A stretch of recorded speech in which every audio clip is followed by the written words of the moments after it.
Okay, you're on. All right, today is Tuesday, July 11th, 2006, and we are interviewing Thomas Brown in a room on a cruise ship here. Speak louder, maybe towards the camera. Thomas is 81 81. years old, and he was born on August 17th, 1924. Right. Okay, my name is Tom Brown, and I am his son, and we are interviewing him as part of the Library of Congress Veterans Project. Okay? All right. All right. So you'll speak up when we... I'll try. Okay. What were you doing before you joined the service? Going to school. Okay. So after you graduated, Yeah. you enlisted almost immediately after graduation? Almost. Okay. He's going to have to speak up, I think. Okay. So you have to talk a little Almost. And what branch of the military service did you serve in? United States Navy. Okay. And why did you choose that branch? Well, it was more or less a comedy. I felt as though if I was going to die, I'd rather die in the water than in the dirt. Okay. What was your tell us about your first few days or first month in the service? After you enlisted, Well, you the went first where? few days I had to go to New Hyde Park and go in there with the group. Mm-hmm. And we were told what to do, and then they took us to New York City. And we ended up in boot camp, Mm-hmm. upstate New York. I forget the name of the town. That's okay. And that was it. That's the beginning. And after boot camp is when you went to do communication school? Well, I came home for a week. Okay. I got my time, and then when I came back, I was sent to radio school. Radio school. And that was in Pennsylvania? Pennsylvania. Right. Right. Okay. And then after that, you eventually... After I graduated, I went to, where was it? I went to, do we say we went to school yet? Yes. Well, after school, I was assigned to a Ship. ship. Okay. And you met the ship out in Battle Creek, Michigan? Well, it was brand new. Right. It was a brand new ship, so Okay. I went there. And where were you on December 7th, 1941? December 7th, 1941, I was at a football game. And who was playing? The Giants, New York Giants, and the Brooklyn Dodgers. And did they interrupt the game to tell you about the attack on Pearl Harbor? Yes, but it was more towards the end of the game. Okay. What rank did you earn while you were in the Navy? I went to radio first class, radio man first class. Okay. And where did you serve? You served in In the Pacific. the Pacific. Right. Okay. So your ship did all of its My battle ship was service in the Pacific. LCI 1069. Okay. And the battles that your ship participated in were what? Really only one, but we were considered Philippines and then Okinawa. Okay. But that was Philippines is sort of ishy-wishy. Your uncle was there Mm-hmm. too, and I met a few fellas from the service that were in the Air Force, and I went to high school with. They were in there. Do you have any specific recollections of the Battle of Okinawa? Well, naturally, the first day was April Fool's Day, and that was sort of a surprise because we had so many ships come in that all of a sudden they just came. We all came in together. We had over 1,000 ships. Surrounding the island. Mhm. Okay. And do you remember anything about while the battle was raging to get the island? Well, we had a little incident. We had we were a ship that had rocket Mm-hmm. equipment, and it was not very good. It was it would kill you if it hit you, Mm-hmm. but it was very erratic. We had trouble with the what would you call it, aiming. Mm-hmm. We were aiming, and we would aim, and it would go this way instead of going this way. Okay. We hit the beach Yeah. on that morning. We went in, And when we got in, we were supposed to fire our rockets, but they didn't fire. So with that, we had two ships, I think it was the New York and Texas battleships were behind us. And they immediately, when we got stuck, they immediately started to lob 16-inch shells over our heads. Wow. So that you wouldn't get hit. That we wouldn't get hit. Then we pulled out and we fixed up the thing and it worked and we fired again. Okay. So you did get it to work to... Yeah. While there, while in combat, we had one thing. Ernie Pyle, who was a very well-known reporter. He was over in Europe for many months watching the soldiers over there, and then he came back here to the States, and he came out here to watch this Pacific Fleet. He was wounded. He was killed in Okinawa. Not too far from us. I forget the name of it. It was a little town, little island, and he was on that island, and he was killed the day we were pretty close by, not too far off sea. Well, good. But he was killed. Ernie Pyle. What was your job assignment while you were in the service? Well, I was mostly with radio, so that was what it was. And what did that entail? Well, one thing, I never had to stand watch on this ship because I wasn't considered I think a right arm. I was a left man, and left people didn't do that. Okay. And I just You manned the radio? manned the radio. How long were your shifts when you were manning the radio? What do you Like, were they 8 hours, 12 hours? Did you have to stay there over? was no particular. Just as long as you were told, you stayed there. Were you the only radio operator on your ship? Yes. She was there for a while. Were there any casualties on your ship? Yeah, we had I don't remember all of them, but I remember a couple. I was with the fellow that I forget his name. See, I don't remember their names. That's okay. I remember some, but this fellow, he was a nice guy, and he was a friend of everybody on the ship because he was an American Indian, and he had a lot of money. His father used to send him checks like anytime, because he owned all these oil things in Oklahoma, and the old man was pretty wealthy. But he was a nice guy. But anytime you needed a $5 bill or whatever, he'd give it to you, and you never had to pay him back. He wouldn't take anything. And he was hurt during the Battle of He was hurt, Okinawa. right? Yeah, I was standing almost next to him when he got it. Wow. So, but then he was hurt a little bit, but they took him off and sent him home.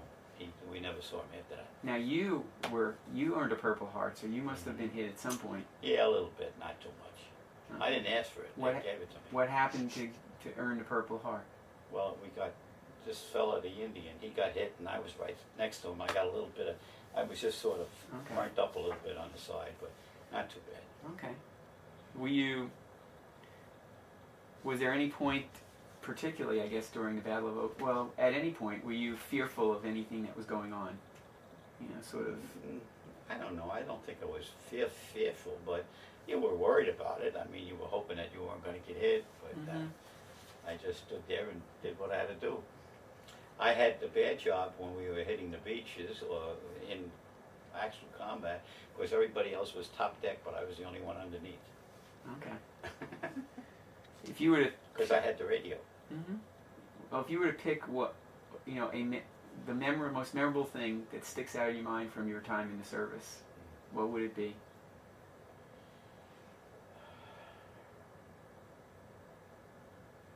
Well, I guess it was nighttime in Okinawa. We used to get bombarded at nighttime because all these Japanese planes come in and they would dive bombing right at our ships. So that was a little bit scary. Yeah. You just hope you didn't get one. I saw a destroyer that was out, and they brought it in after one night. They brought it in, and he was in combat with the aircraft, and they fired so many. They had a 5-inch guns on there, and they fired them so much that those guns were bent. Wow. They lost a lot of fellas on this ship, and they when they brought it in, they pushed it up right on the beach. They pushed it up so that he wouldn't go underneath. What was the food like on ship? I don't know. That's a hard one.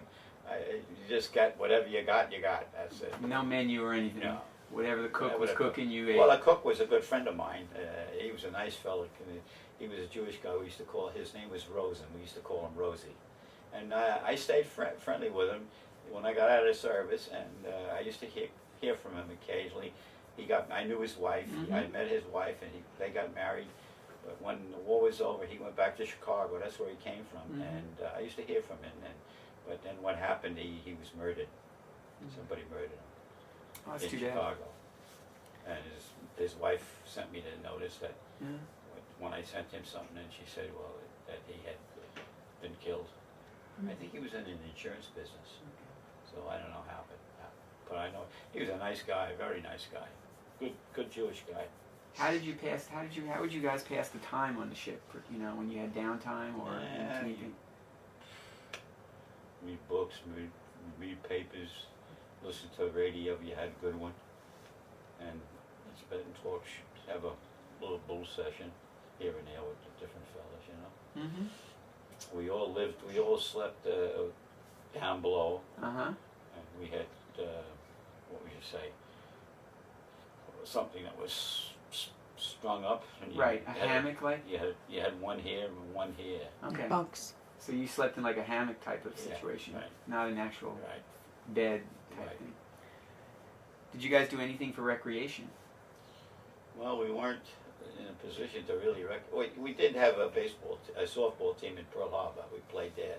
Okay. And we had a fellow that was, he was our warrant officer, and he was a very good softball pitcher, so we won a Mhm. few games. He was good. But that was the closest you came to any he real... come from, I think he came from Wisconsin. He was pretty good. Mhm. I guess on the ship it was pretty small, so it was hard to Yeah, do. yeah, we didn't have a big crew. What about a holiday like Christmas? Did you guys do anything special for Christmas? Well, say? no, nothing. You just split. Maybe got Christmas cards from somebody and things like that, but there was nothing. Nothing in particular. No, nothing in particular. How did you stay in touch with people at home? Like Letters. About the only way we had. We had no radio or. so how would the letter get to home and vice versa? Well, I guess we had somebody that would take it and drop it in the mailbox. Okay, so there was like a mailbox on the ship or something. Well, we had sometimes you could go over. You were near like a hospital ship. You could go over there and they would take care of it. Okay. Did you have to pay postage and everything else for that, or did they? I don't remember. I don't think we paid postage. I'm not Okay. sure, but I don't think so. And how would you get the letters delivered from home? What would happen when you went into port? There'd be a Yeah, letter right. for you, Right. and It's they the only time we would get it. so you wrote letters. We used to meet foreign battleships, or Mhm. short, like once in a while we met a couple English ones, but they were terrible. We didn't ever made a trade with them. They were dirty. Hmm. But we did trade with the Australians. We had a couple of Australian ships that we bumped into, Mhm. and they would always trade us for something that they wanted. Mhm. Like we have, say for instance, we had turkey and they had ham. We would swap just because we wanted to have something different. Different. Yeah. Okay. We had to go to ships to get food. We never pulled into any place. There were ships out there in the Pacific that were loaded with food and groceries and everything. And that's how you would go over there when you Okay. needed it. And they also had places where we get oil, store up the ship so we could move. Were you ever able to get like a care package from home or anything, or is it just always a letter? I guess I did, but I just don't remember Yeah. what I got. So they could deliver something like that if you needed right, to, or if right. you know your mom wanted to send you something. Where were you when the war ended? Where was I when the war ended? I was in Tokyo. No, not really. I would say I was in Tokyo for the signing of the declaration. On the battleship Missouri. But when we knew it was over is when we were in the Philippines because they dropped the atomic bomb, and that was the And beginning did of they the end. announce that? Oh, did Well, they said that the bomb had been dropped. They didn't say the war was over, but they said they said we dropped a new bomb. And that's right. And then they were warned about it, and they told them they were going to drop another one if they didn't have peace. Right. But they didn't drop it. After the first one. They didn't have peace. And you were told that on the ship that Mhm. you had dropped a bomb, and we were getting ready to drop another one if And then of course they didn't. The Japs didn't accept it, and Mhm. they had to drop another one, and the second one, of course, was the end. Okay. I saw that. What was Tokyo like when you went there after the war? It wasn't too bad, because they didn't get hit really bad. I forget, what was it? It was, I'm trying to think, I can't remember the Japanese. Hiroshima Hiroshima That was was- one, but there was another one. and Nagasaki? Nagasaki, right, those are the two. Tokyo didn't get touched. And you saw both of those cities after I the saw one, bombs? I saw the first one, I went to see that. But, otherwise, you know, the Japs, we really didn't.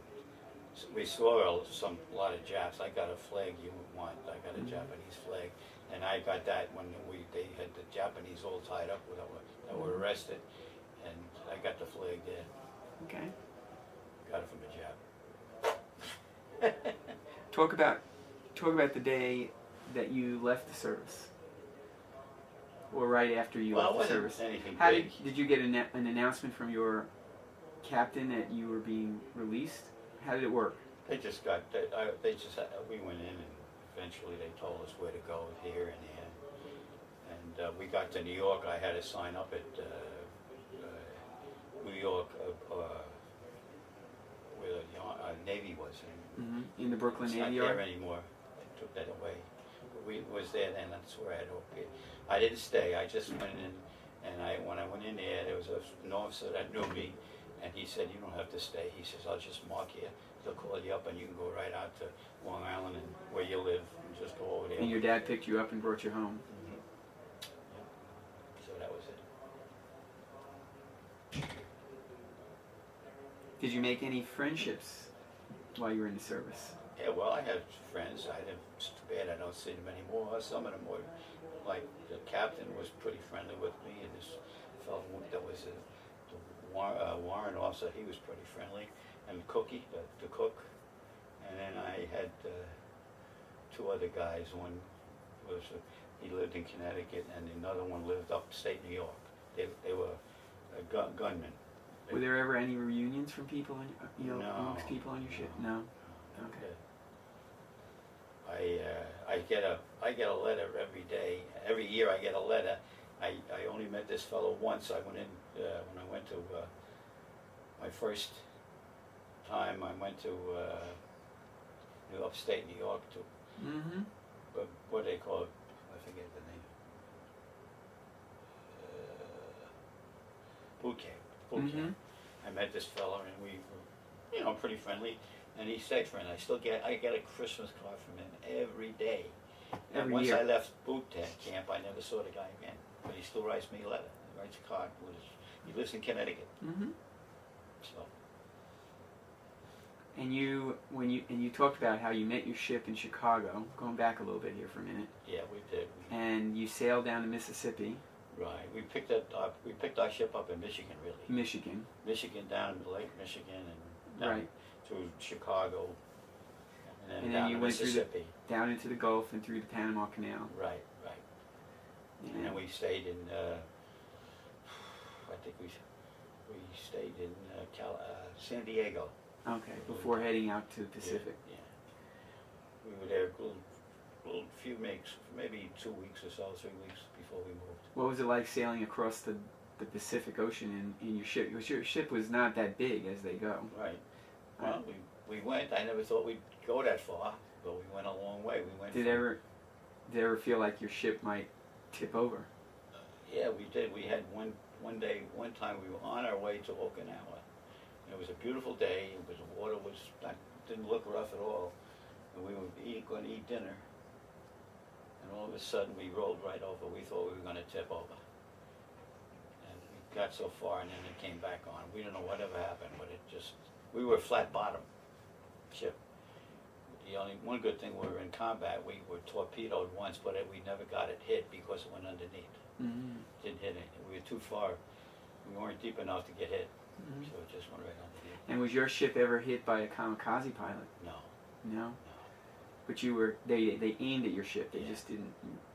The only one I told you that Tell really came me at it. Tell me about the one time that came pretty close. Yeah, well, he came down and he was diving for us, and he looked like he was going to hit us, and he chickened out and he hit the water, and as I told you, we bailed him out, and he was only 14 years old. So this kid was flying a Zero at the age of 14. Probably wasn't a zero because what we felt as though the war was ending because they first started us with zeros, but then they Mhm. died. They were getting shot, and then they started sending planes over that had stationary wheels on them, which we knew they were the old whatever they said. Right, right. Whatever they They had were not running used out. for a while. Right. And you picked this kid up out of the water and turned him over to the higher authorities. We had to do that. Everybody, we had a place, Hmm. and of course we had a hospital ship where we had for our fellows. Okay. That wasn't too nice. I had to go over there once, and they had all American fellows just lined up there, dead. Really? So many people died. Wow. What did you, after you were released from the service, talk about some of your Well, jobs I didn't that have you any had. money. My mother and father were not very wealthy, Mm-hmm. not as much as we were. Not that we were overly wealthy, but we had a lot more than they did. So I tried to get a job here and there, and I went to work for, I forget the company, and I was only there about a year, and then they laid me off to a slow business or something. Mm-hmm. And then I finally hooked up with the cookie company, Nabisco. Nabisco. I was trying to get a job. I had gone for 2 jobs. I went to Pennsylvania for a job. A fellow that was in my American Legion, he sent me there. It was a paint job, Mm-hmm. one of the big paint companies. And he was very annoyed because when I went down there, I went all the way, and I was supposed to get an interview. And the guy that was interviewed me, I spent 2 minutes with him. Hmm. So I knew the job wasn't going to get me. And somebody else got it. It was a good job. And he was terrible. When I went back and told him, boy, was he mad. He says, I'll take care of that guy. He says, I did him a lot of favors. He says, he won't get any more favors from me. Mm-hmm. Because he was mad. He said, I should have got the job. But what can I say? And you are a member of the American Legion, Mm-hmm. and you said you're also I was the president of the club at one time up in New York. up in New York, and then I was also on the county office. Mm-hmm. I did work there. In fact, I had signed to go to check the 2 buildings where we had veterans hurt, sick, The hospitals, the veterans hospitals. and we had trouble because every Sunday we brought cookies and cigarettes and Mhm. different things out to them, and they were getting stolen by the people that worked there. Mm-hmm. So they asked me if I got the job. I had to go there every Sunday for 1 year to check it out. I had to go there. I should go there about 11 o'clock, and I'd stay till 4. Mm-hmm. And they had a woman's place where the mental retarded, Mm-hmm. and I couldn't go in unless I had somebody with me. Mm-hmm. So you were able to sort of make sure that they got the stuff that Right, was being right. sent. Stop this. And what made you decide to become part of the American Legion? Any reason in Well, particular? a lot of fellas I knew back then that lived So were, many of them were, as they were Some- leaving the service, were joining the yeah, American and they Legion. went to school with some of them, and so forth. So it's more camaraderie than Yeah. than any like patriotic need to be Well, drawn to it. a lot of people to this day, American Legion, they have the VFW, and the Mhm. VFW tries to put on a lot, but the American Legion actually did more for the veterans than any other organization, Okay. because they got them rights to go to college and so forth, and other Mhm. things they did. Okay. And it's still the biggest one and the strongest one, and that Okay. has more reputation even in Congress. I think Congress Mhm. recognizes American Legion more than they do the others. How did any of your experiences during the war change how you think about, military and service today, and going to I war? don't think it's really changed that much. The trouble with it today is, I think you got a president, and I mean, if you don't like him, that's fine. But I still think, as an American, you should back him up. Mhm. He's still part of your country. So Whether when- you like him or not, Mhm. especially when he's in a situation like he has, he should be backed up. Mhm. And he could be wrong, but yet you got to go by him. So when you got out of high school, and backing up a little bit from the beginning, did you feel like a real patriotic sort of desire to go and serve, or No, I just felt like myself. I didn't have, I went back to school. so most of your friends that were getting out of high school too, were they signing up to serve too? Yeah, quite a few of them, except maybe one that's sick, or they, didn't get accepted. Right. What's the matter? Okay. Oh, okay. You're getting my life story. Do you have any? Well, my father, when I came home from the war, he was alive, but he didn't live too long after that, because my dad was almost an orphan, because he had two wives. My father's mother had two husbands, and they both died. I didn't know her very well. I met her once or twice, but I didn't really spend time with her. She was in a hospital. But my dad, the two fellas that married her, my dad never really said. He was hard to say who his real father was, because he didn't remember which one was the one that had the baby. Now, did your dad serve in like World War One? Okay. I think it was a different age. Maybe my mother. Sure. Him. Sure. All right. But he died when he was 65. He was a poor guy. He worked hard. I was just wondering. But all right. Well, I think we've covered everything. okay. Okay, so we're going to close this interview out. Or unless he has anything else he wants to share Is there anything else you want to say about your time in the service? that you might want to pass on a final note to the future America or your future great-grandchildren? Well, I think they should defend their country if it's necessary, whether on the right side or the wrong side. This situation with what we have in the country now, I voted Democrats, but I'm basically more of a Republican, and I'll tell you why. I had an uncle, maybe I mentioned it to you about him, and he was married to my mother's sister, and he was a wonderful man. In fact, I think he was a saint, because when he was alive, he was 52 years old when he died, and he had two brothers that were alcoholics, and he supported them all their life. And he had three children. Late in life, he had three children.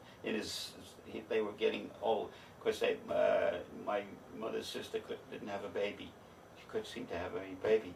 So I can remember this. We were at a gathering with the groups, because we lived close together with the three sisters, and so there was like we were eating one, or maybe a celebration of a holiday or something, and we were there, and so my aunt, the youngest one, this fellow was married to my mother's youngest, her Aunt Mary, Aunt Virginia, her name was. So anyhow, she was complaining she didn't feel good, so my mother said to her, "Oh, maybe you'll have a baby." She said, "Are you kidding?" She says, "I'm married 3 years and I never had a baby." So she wasn't feeling good. She went to the doctor, and that was it. She was going to get a baby. She had her first child, and then she had two more girls after. And one girl died when she was about 42 years old. And my uncle, he was 52 when he died, and he was a kind of a guy. He worked in Wall Street, but he was very smart. He made money. He had a good job. He had a beautiful house. He lived in Garden City. And when he'd